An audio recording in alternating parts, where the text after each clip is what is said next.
ป๋าแบบนี้เด้อนี่โอ้ยกระเป๋าก็คือขาดแท้นี่บ่มีกันก็ลงบ่น้องก็ลงช่วยเข่าบ่มีบ่มีเดี๋ยวพรพี่น้องเนาะเรียบร้อยบัดนี้เนาะใส่แนวกลับในอยู่ในกินบัดนี้ก็ถามช่างยังก็บอกช่างเล่บ่เฮ็ดเฮือนตู้อลิอันเด้ให้เราคำนวณให้บ่ว่าจะจื้อได้ค่อยก็ได้บ่จะจื้อปานใดเราว่าประมาณ60ปลาย5 70ก็เลยเอา65ซะอย่ามันเหลือเสียดาย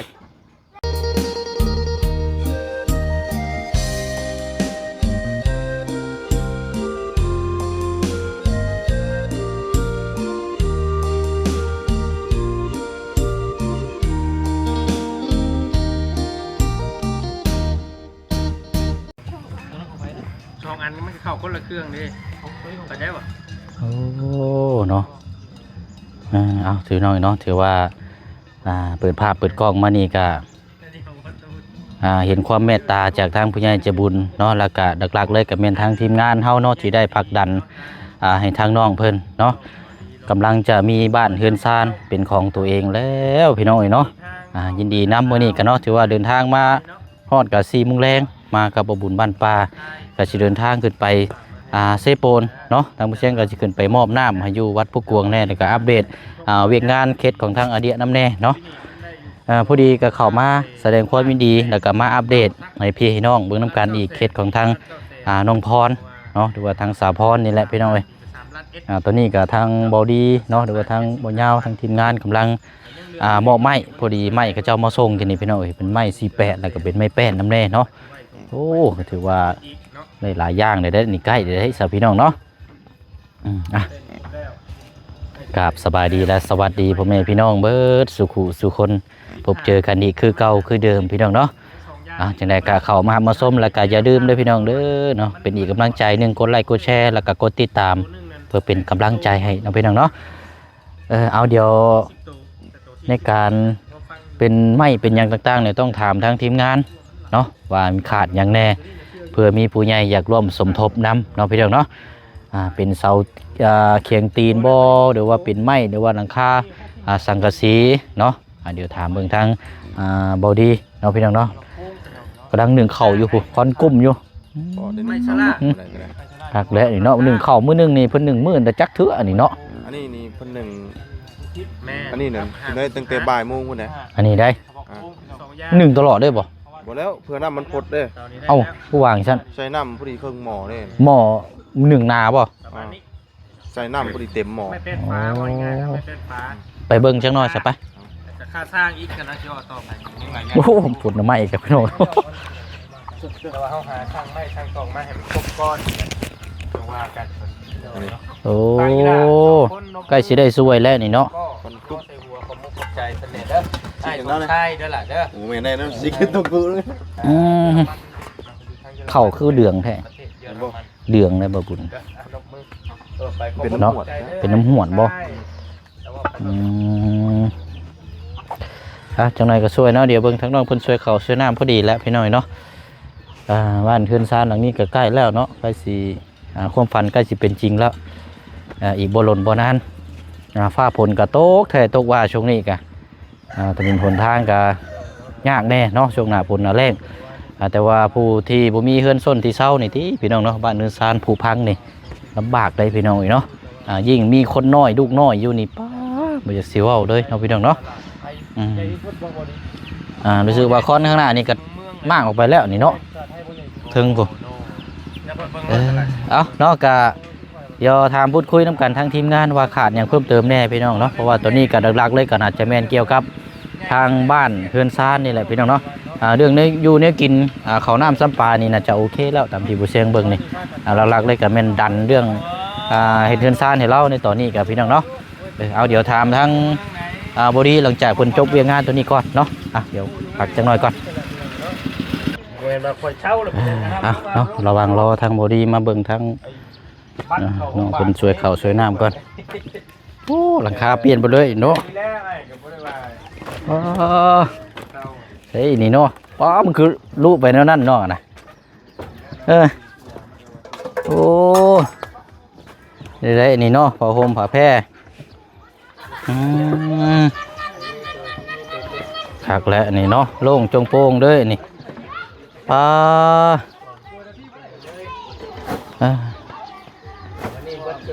บ่ได้มีอันแนวมาปิดบ่น้องฮะฮักแล้วโอเคอ่ะผมคอยเด้ออันนี้หนึ่งเข่าตอนแรงอันนี้เนาะมือหนึ่งนี่จักเทื่อน้องหนึ่งเข่าฮะสองเทื่ออันนั้นมันยังนะน้ำกินบ่คือน้ำรถตัวไทยน้ำมันรถไทยน้ำกินเอาช่วยเขาในกระเป๋าไว้มีเด้อนี่โอ้ยกระเป๋าก็คือขาดแท้นี่บ่มีกันก็ลงบ่น้องก็ลงช่วยเขาบ่มีบ่มีโอ้โหนี่กระเป๋าขาดเด้อนี่เนาะอันนี้บ่อันช่วยแต่ละมื้อกะโอ้โหเนาะเอาใช้พ่อกับแม่ชมเจ้าไปใช้เบิดมื้อนี่ของให้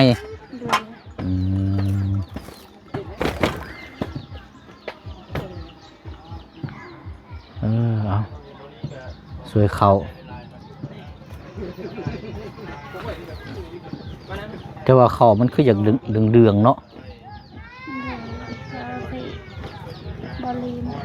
หรือว่ามันเป็นน้ำบ่เนาะดิเส้นผม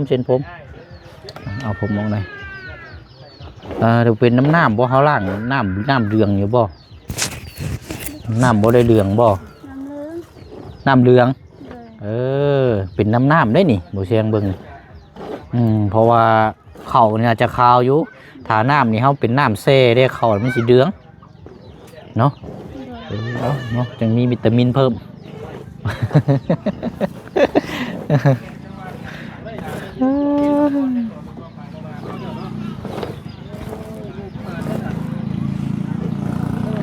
มียังผลยาแหละแม่นบอก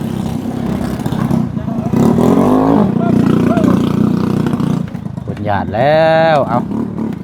สวยเขาสวยน้ำ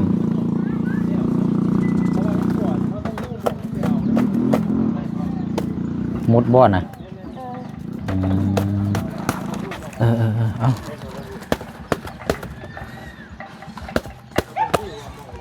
อันเจ้าหนังสือพรยังเกาะพรค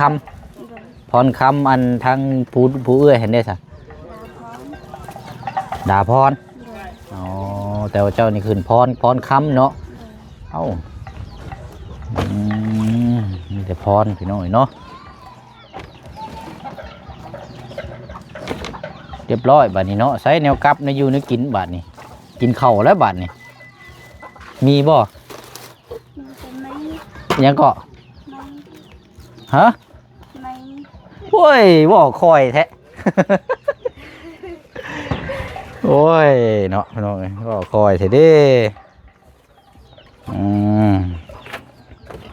โอเคอ่ะใช้อันพาไปเบิ่งในหม่องนอนเจ้านะน้องหม่องรับหม่องนอนเจ้าเป็นนี่ใดนอนกับลูกน้อยเจ้านะโอ้เวลาขึ้นมานี่ลูกนี่ระวังได้นี่ใช่นะเพราะแบบนี้เลยบ่นะ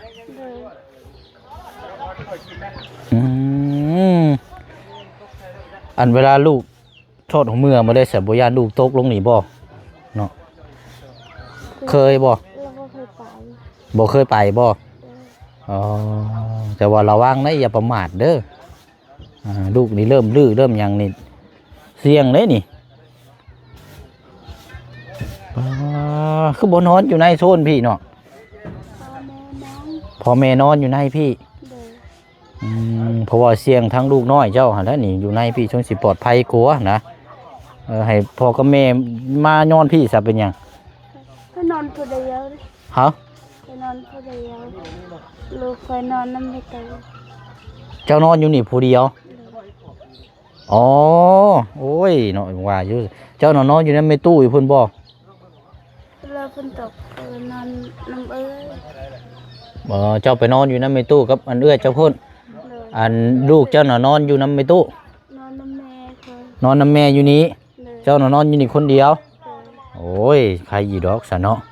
บ่เป็นหยังเรายันเป็นห่วงลูกเจ้าแล้วนี่ตั้งแต่มานอนนำแม่บ่สิปุลงนี่พอแห้งอีกแล้วเนาะบ่ได้ตกจักเทื่อแล้วว่า เรายังบ่เคยตก โอเคสบายซะน้องเนาะอีดอกเนาะเอาเนาะปูนี่ก็จงโป่งอยู่นี่เอามัดระวังได้เนาะ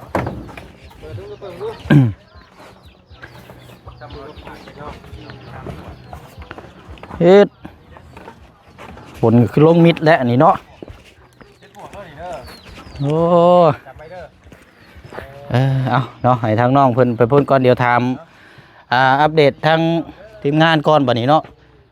โอ้ขายยังเอ้ยขายยังไล่บ่เห็ดปวกเอาแถวนี้เห็ดปวกยังบ่ออกบ่อ๋อนึกว่ามีเห็ดปวกมาขายสิเนาะเอาสบายดีทางน้องลาพรพบเจอกันคือครั้งที่3เนาะมารอบนี้เดี๋ยวไม่เต็มเฮือนเลยบัดนี้เนาะเป็นจังไดเนาะเบิ่งก่อนสะบ่เสียงขออนุญาตอันนี้ไม้นี่อ่ะ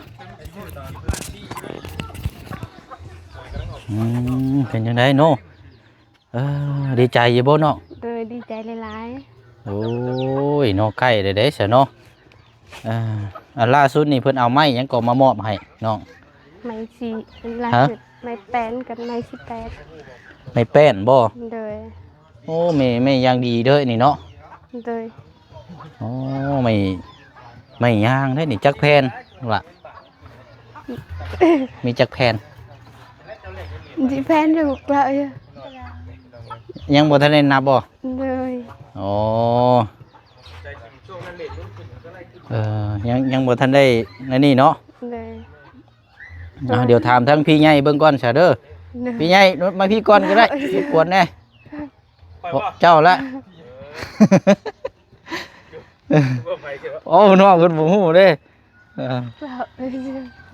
พี่ใหญ่เนาะพี่ใหญ่แล้วกับผู้ใหญ่เลยเอาเนาะสบายดีเอาเนาะเดินถามน้ำกันนั่นแหละเนาะเพื่อพี่น้องเพิ่นแนบในฮู้แล้วก็แป้นนี่จักแผ่นนี่บ่ดีอัน65บ่เสียง65แผ่นเนาะ65แผ่นแม่โทรถามช่างยังก็บ่ช่างเล่บ่เฮ็ดเฮือนตู้อลิอันเด้ให้เราคำนวณให้บ่จะจื้อได้ค่อยก็ได้บ่จะจื้อปานใดเราว่าประมาณ60ปลาย70ก็เลยเอา65ซะอย่ามันเหลือเสียดาย65นี่พอดีงามแม่ซ้ํเพิ่นน้องไส้หั่นล่ะสิเฮ็ดให้น้องเพิ่นน่ะ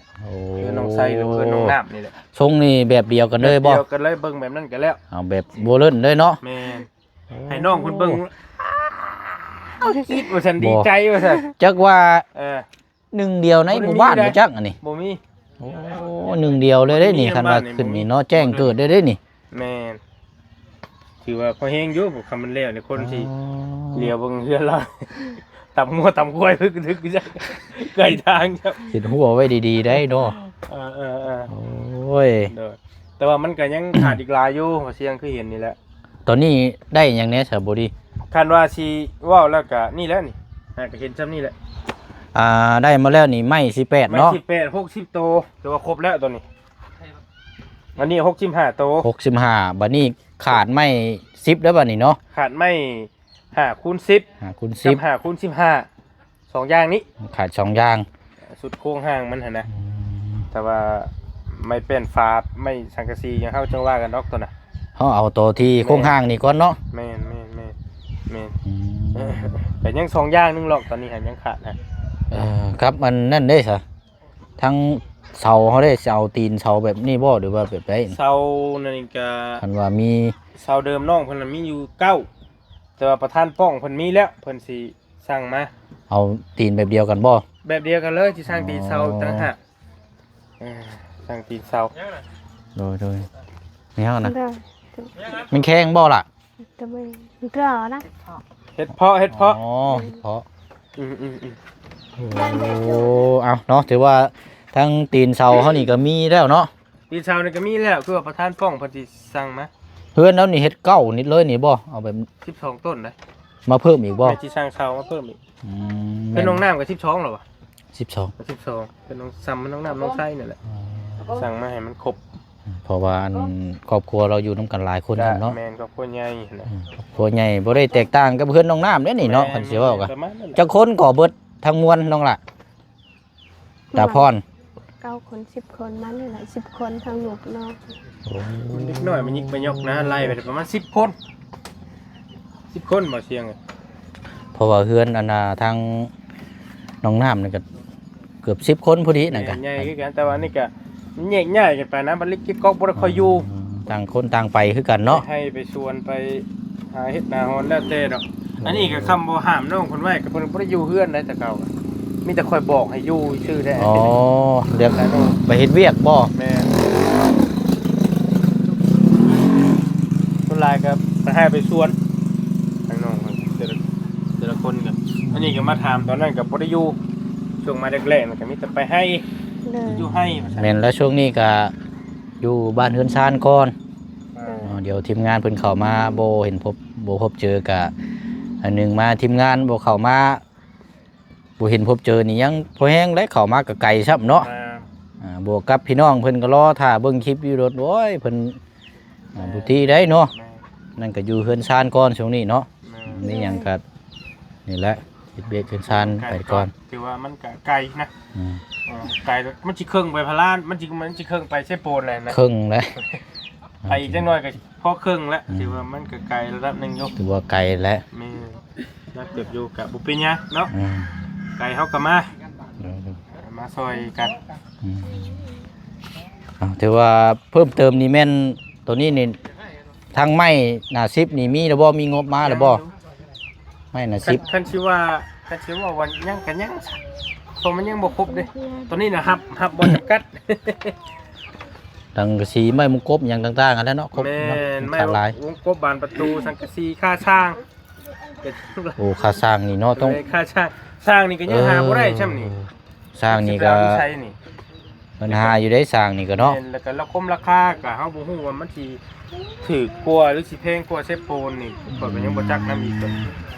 เฮายังบ่เคยจ้างเด็กกันเด้ มันก็ขึ้นอยู่กับแต่ละบ้านแต่ละเมืองอีกคือกันเนาะ แน่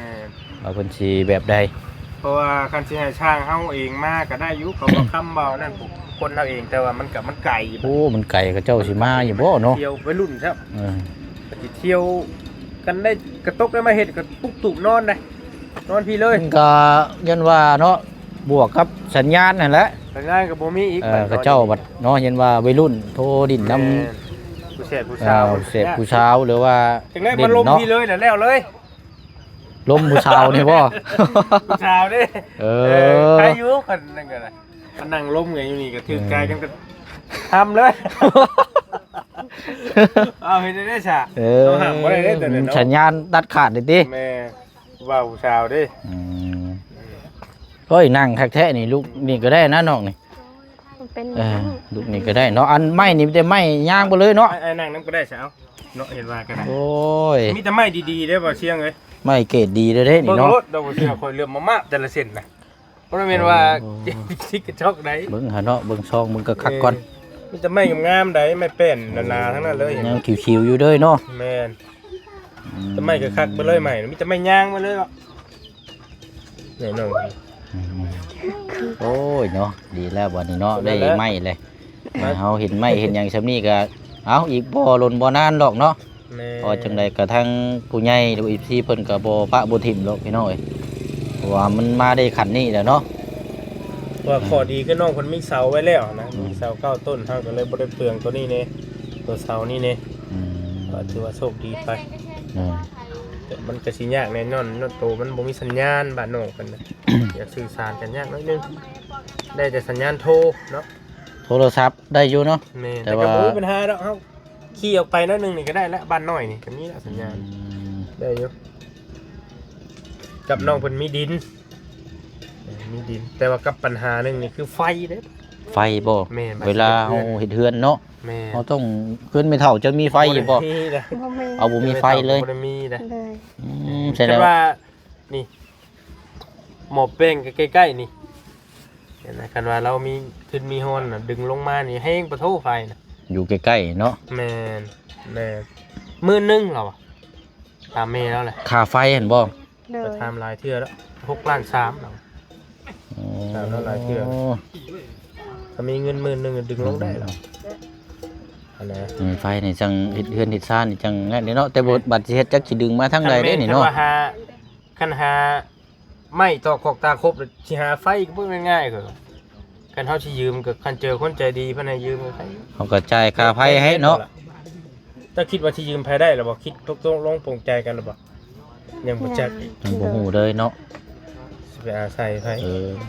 อาบ่เป็นหยังเนาะเฮาเอาขั้นตอนตัวนี้ก่อนเนาะ ก็จังว่ากันเนาะ จังว่ากันตอนนั้นกันสร้างกันหยังเพราะมันต้องใช้ไฟอยู่แล้วโอเคสาวขอบใจทั้งบอดี้หลายๆเด้อเนาะให้คำแนะนำเพิ่มเติมเนาะ โดยมาช่วยน้องๆเพิ่นคุยกับน้องๆเพิ่นเด้อ โดยเอาเนาะโอ้ยนั่งคักแท้นี่เนาะ เอาดีแล้วเนาะซุมเจ้าเป็นพี่น้องกันแท้ๆเด้อเนาะ โดย เบิ่งแย่งหักแพงกันเด้ออย่าปะอย่าถิ่มกันได้เนาะมีหยังก็คอยเว้าคอยจากันได้ โดย มื้อมามื้อนี้โดดหักแพงกันมามื้อหน้าโดดไปคนละทิศคนละทางโดดบ่ได้ได้เนาะ ก็คิดกัน เบิ่งแย่งกันได้เนาะ แต่ว่ก็บ่ได้แบบผลึกลื่น นั่นแหละก็กะ เอาไป2-3 ค่ำ ก็อยากเอานั่นก็อยากให้ทั้งพี่น้องแบบพี่น้องกันเองนั่นแหละเนาะ โดย ให้ถึงหักแพงกันมีหยังก็คอยเว้าคอยจากันเพราะว่าอยู่ในช่วงที่กำลังผู้ใหญ่เพิ่นกำลังรับชมอยู่เนาะโซลานี่ไผเทียนให้ใครก่อน มีแต่เอื้อยนะเนาะ เอ้ยบ่เอ้ยนี่ใช้บูดีได้นี่เนาะ โอ้เอ้ยนี่บ่ได้เนาะ เอาเนาะนั่นแหละดีแล้วเนาะสมเจ้ามีหยังคอยว่าคอยจาเขาหนึงมานี่เป็นผู้หญิงคือกันดีแล้วเนาะ เลย ไปใส่เนาะมีแต่ว่านี่แหละพี่น้อยก็ดีใจน้ำเด้อล่ะเด้อ เลย เพราะว่ามีไม้มีหยังแล้วเนาะแต่ว่าทางผู้เชี่ยวนี่บ่มีหยังพี่น้อยมีแต่ว่ามาอัปเดตให้พี่น้องแล้วก็ทางผู้ใหญ่นะครับได้ชมเนาะอันนี้ขึ้นอยู่กับบ้านทึมเนาะ บ้านเทิม เทิมบ่ เลย เทิมใหญ่บ่ เลย บ้านเทิมใหญ่ขึ้นกับเมืองพะลานเฮาเนาะ เลย เมืองพะลานไซพี่น้อยเข้ามานี่ลึกเด้อนี่ผ่าน2ครัวป้าครัวนี่อันตรายขนาดเด้อย่านเชียวอยู่ได้พี่น้อยว่าเป็นขัวใหม่แน่เนาะเเอาเดี๋ยวรอนี่ก่อนจังน้อยซะเนาะเดี๋ยวผู้เชี่ยงไปเอาอันขนมมาฝากก่อนเนาะ เลย เอาขนมมาฝากก่อนเพราะว่ามีเด็กน้อยพี่น้องเนาะเดี๋ยวไปเบิ่งก่อนถ่ายแป๊บนึงเด้อน้องเด้อ เลย เนาะใกล้สิค่อยค่ำลงแรงเลยยังบ่มาอยู่ทางพ่อกับแม่ก็เนาะ เลย อยู่จักหน่อยพุ่นแล้วเนาะ ฮะ ฮะ นอนชวน เอานอนอยู่พุ่นเลยบ่ เลยพอตั้งแนม โอ้ยังบ่ทันได้อันนี้เนาะเพิ่นนอนอยู่พุ่นเลยเนาะโอเคเนาะเฮียงกันนะโอ้งูควายก็ลายแล้วนี่เนาะ เลย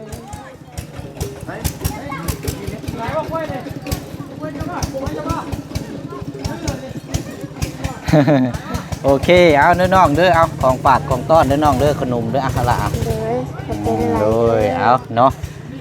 เอายินดีนำเด้อน้องเด้อ เลย มีหยังเพิ่มเติมก็จังใดที่สิเข้ามาเยี่ยมมายามใหม่เด้อน้องเด้อ เลย ครับแต่ว่ายังบ่ทันได้กลับหรอกพี่น้อยอีกจักหน่อยก่อนเนาะจักหน่อยก็จะเดินทางกลับพุ่นแหละขึ้นเชฟโปนพุ่นแหละเนาะเอาโอเคเด้อน้องเด้อเดี๋ยวพบเจอกันใหม่กำลังคึกคืนอยู่พี่น้องเบิ่งรถไถกับเจ้าเนาะ เลย เด้อเอาสบายดีทั้งสองเด้อ เลย เอาเบิ่งแยงหักแพงกันเลยชุมเจ้าเนาะเอาบ่เสียงขอไม้เนี่ย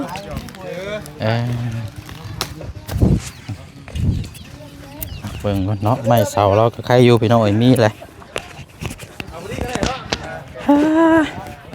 ใครอยู่เลื่อนแล้วนี่แหละพี่น้องเลื่อนกว้างขวางสิปลูกเฮือนอยู่นี่กับใครยี่หลอกเนาะเพราะว่าเดินเขาบ่ได้ซื้อไม้เลื่อนนี่เริ่มไม้เลื่อนนี่ยากได้เนาะอันนี้ยังว่าเลื่อนอันนี้เนาะของเราเองเนาะโอ้เมียงนี่โตโคตรแท้นี่บุกเบิกต่อได้นี่เนาะเอาอะไรเนาะอันนี้แหละบ้านเนินซานเราพี่น้องเนาะอยู่นำกัน10 กว่าชีวิต เสานี่น้อยพี่น้องเนาะเอาเนาะก็อีกบ่ลนบ่นานเด้อเนาะจังได๋ก็ฝากพี่ฝากน้องฝาก FC หรือว่าทางผู้ใหญ่ใจบุญเนาะจะเป็นอีกเคสหนึงอันนี้ก็พี่น้องเนาะทางทีมงานเฮาเข้ามาก็ถือว่าไกลลึกแต่ว่าก็อยากให้มุมมองเห็นสิ่งที่ครอบครัวนี่แหละพี่น้องเนาะของข้าเจ้านี่ลำบากพี่น้องนึงมากับบ้านเฮือนซานเนาะเอาจังได๋ก็ฝากพี่ฝากน้องติดตามแล้วก็เบิ่งนํกันเนาะพี่น้องเนาะอันใดขาดอันใดเคินก็เบิ่งแย่งนํกันเลยพี่น้องเด้อบ่ปะบ่ทิมนํกันเนาะพี่น้องเนาะเอามื้อนี้ก็สิได้ลำลาไปก่อนเนาะพบกันในคลิปหน้าอยู่ดีมีแฮงร่ำรวยดำเนินในหน้าที่การงานเบิดสุขสุคนบ๊ายบายเด้อพี่น้องเด้อสวัสดี